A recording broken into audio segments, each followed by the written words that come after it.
दोस्तों, आपने कभी सोचा है कि आज से 50 साल बाद, 100 साल बाद जेनेटिक साइंस इतना तरक्की कर ले कि लोगों का क्लोन बनाया जा सके तो क्या होगा? दोस्तों, आज मैं आपके लिए एक इसी तरह का मूवी लेकर आया हूँ जिसका नाम है विलियम। यह मूवी 2019 में आई थी। दोस्तों, कहानी की शुरुआत डॉक्टर जूलियन रेड्डी के सभागार में लेक्चर देने से होती है जर्मनी में मिले नियंडरथल के अवशेष के बारे में, जिसे 1856 में डॉक्टर जूलियन रेड्डी के बॉस डॉक्टर गॉडविन थॉमस ने खोजा था। उन अवशेषों में से एक का नाम विलियम रखा गया। विलियम का अवशेष इसी विश्वविद्यालय में था। डॉक्टर जूलियन रेड्डी का कहना था कि विलियम के अवशेषों का अध्ययन करने से बहुत कुछ पता चला, पर उसके वास्तविक क्षमताओं के बारे में नहीं, और यह तब पता लगाया जा सकता है जब विलियम हमारे सामने हो, जो कि असंभव था। लास्ट में डॉक्टर जूलियन रेड्डी अपना लेक्चर यह कहते हुए समाप्त करते हैं कि अगर आप में से कोई यह पता लगा सके कि जीवित नियंडरथल का क्लोन बनाने के लिए हम विलियम के डीएनए का उपयोग कैसे करें, तो यह हो सकता है। डॉक्टर जूलियन रेड्डी की बातें बाबरा सुलेमानी नाम की एक डॉक्टर भी सुनती है, जिसने प्रजनन, एंडोक्रोलॉजी और बायो इंजीनियरिंग में पीएचडी किया था। लेक्चर खत्म होने के बाद वह डॉक्टर जूलियन रेड्डी के पास जाती है और अपना परिचय देती है और बोलती है कि नियंडरथल का क्लोन बनाया जा सकता है। इसके लिए हमें 101 क्लोनिंग का उपयोग करना होगा, पर यह इतना आसान नहीं होगा। पर इससे पहले वह जानना चाहती थी कि नियंडरथल पर उसकी इतनी दिलचस्पी क्यों है और इससे वह क्या हासिल करेगा। डॉक्टर रीड उसे अपने लैब में ले जाता है और 2 पत्थर यानी कि फॉसल दिखाता है और उससे पूछता है कि कौन सा पत्थर विलियम का है। यह बताना कठिन था।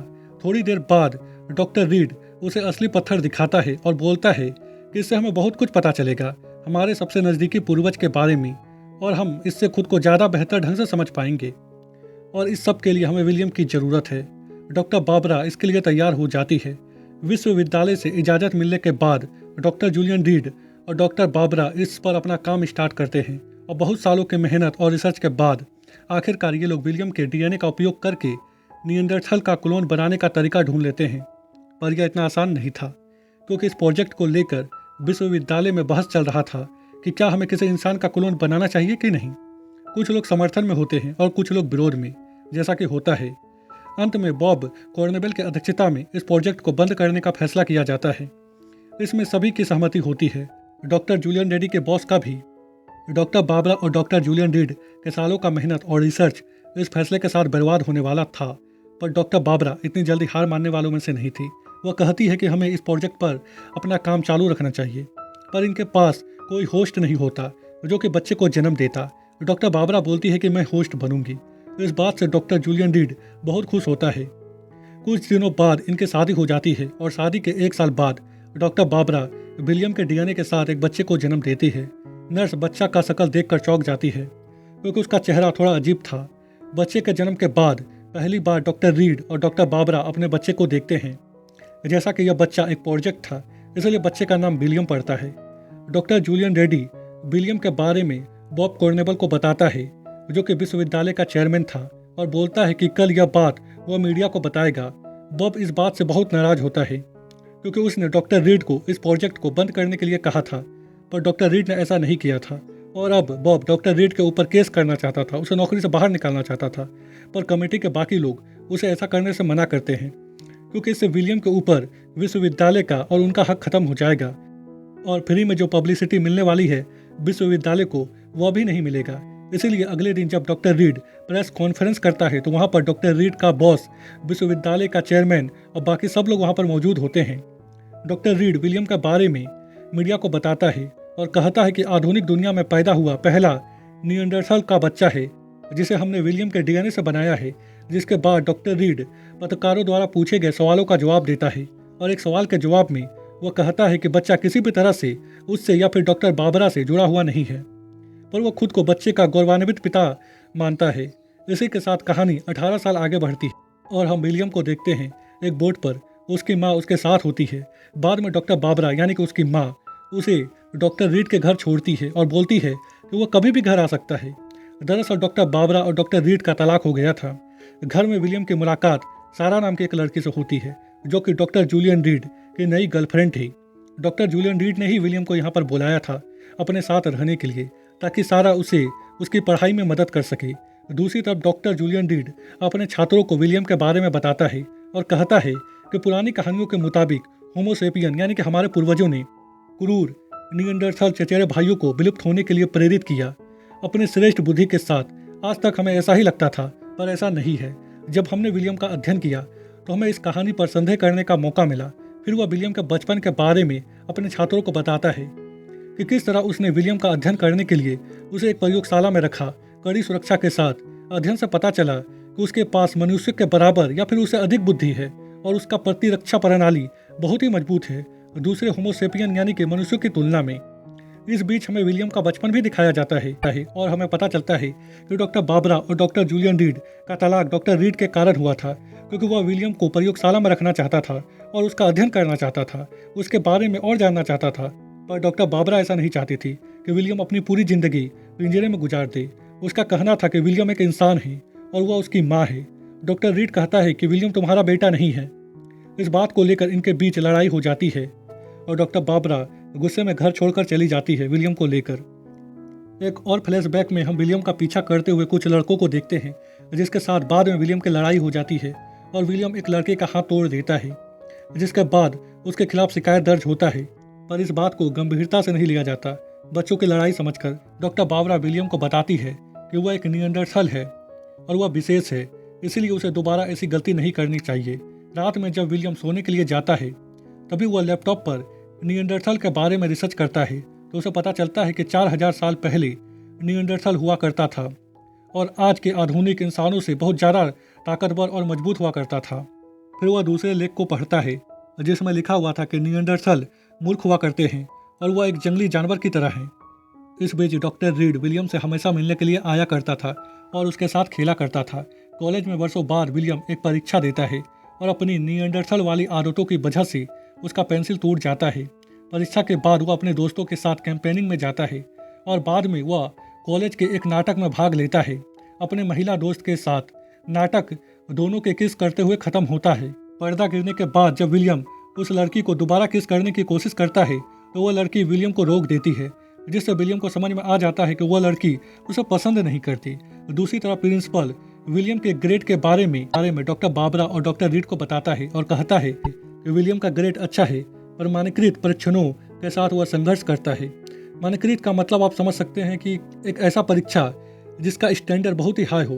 आप इसे कह सकते हैं कि यह परीक्षा तय करता है कि कौन कितना बुद्धिमान या फिर इंटेलिजेंट है।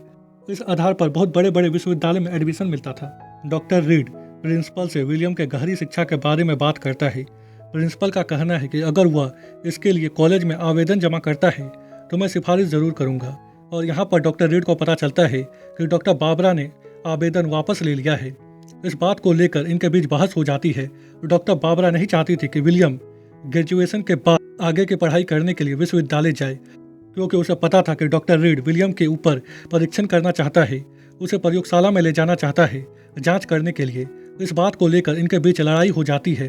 बाद में जब विलियम घर आता है तो डॉक्टर रीड उससे इस बारे में बात करता है और अपने साथ चलने को कहता है आगे की पढ़ाई करने के लिए।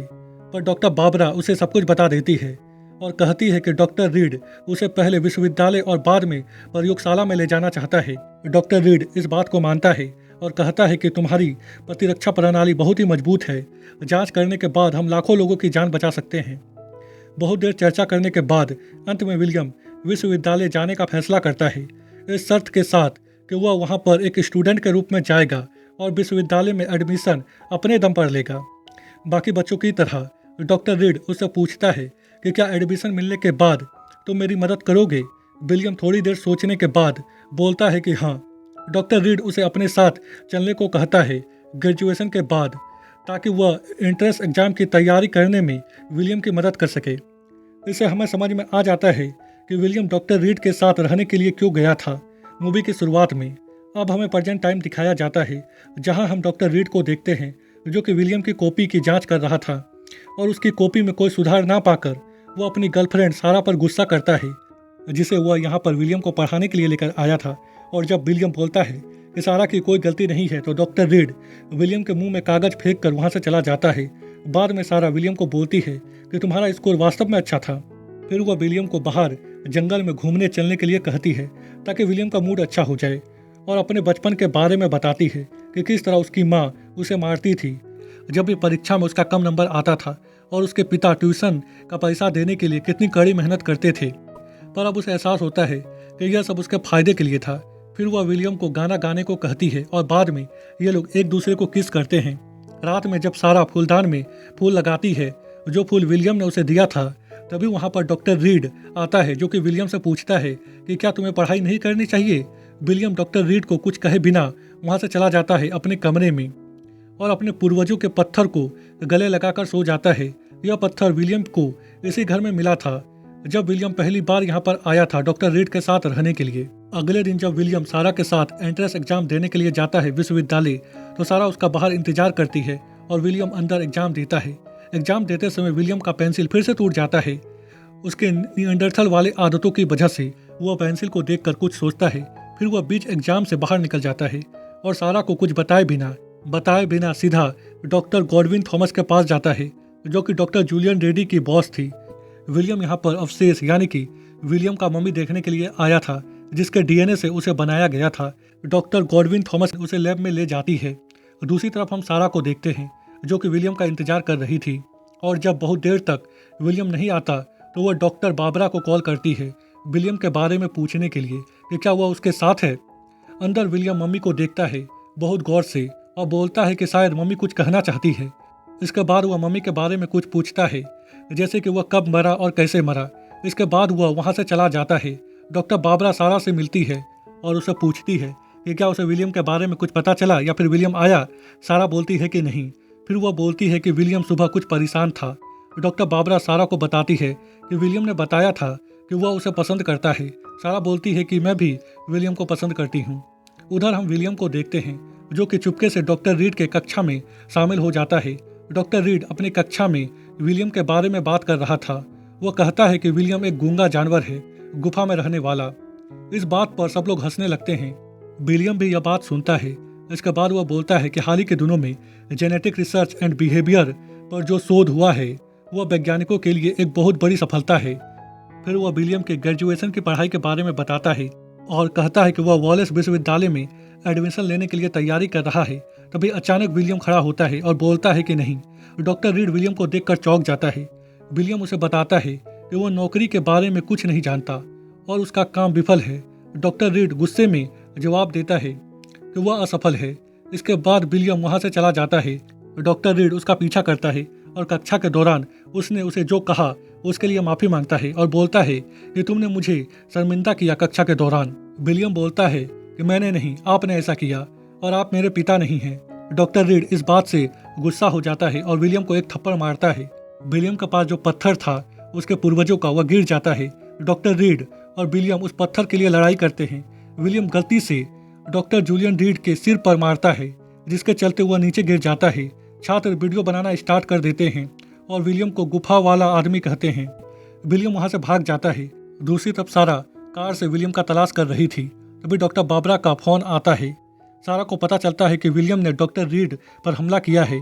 सारा चौंक जाती है और उसे खोजने जाती है। फिर हम विलियम को देखते हैं, जो कि विश्वविद्यालय से बाहर निकलता है। बाहर पुलिस होती है, जिसे देखकर विलियम को फ्लैशबैक आने लगता है अपने बचपन का। फिर हम सारा को देखते हैं रोते हुए। विलियम जमीन में पड़ा हुआ था। आप समझ सकते हैं कि विलियम मारा गया। अंत में हम सारा को देखते हैं एक बच्चे के साथ, जो कि विलियम का होता है, और इसी के साथ यह मूवी यहीं पर खत्म हो जाता है।